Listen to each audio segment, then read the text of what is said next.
কেউ কথা রাখেনি। সুনীল গঙ্গোপাধ্যায়। কেউ কথা রাখেনি। ৩৩ বছর কাটল, কেউ কথা রাখেনি।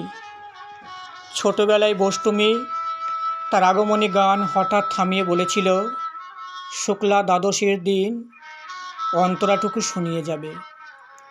তারপর কত চন্দ্রভূক অমাবস্যা এসে চলে গেল, কিন্তু সেই বষ্টমী আর এলো না। ২৫ বছর প্রতীক্ষায় আছি।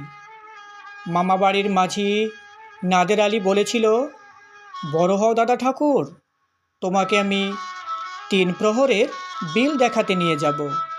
সেখানে পদ্ম ফুলের মাথায় সাপ আর ভ্রমর খেলা করে। নাদের আলী, আমি আর কত বড় হব? আমার মাথা এই ঘরে ছাদ ফুঁড়ে আকাশ স্পর্শ করলে তারপর তুমি আমায় ৩ প্রহরের বিল দেখাবে? একটাও রয়্যাল গুলি কিনতে পারিনি কখনো। লাঠি লজেন্স দেখিয়ে দেখিয়ে চুষেছে লস্কর বাড়ির ছেলেরা।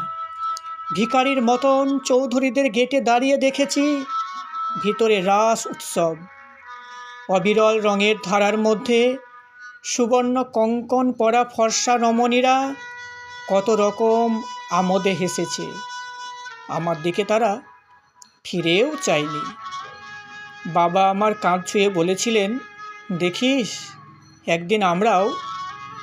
বাবা এখন অন্ধ, আমাদের দেখা হয়নি কিছুই। সেই রয়্যালগুলি, সেই লাঠি লজেন্স, সেই রাস উৎসব আমায় কেউ ফিরিয়ে দেবে না।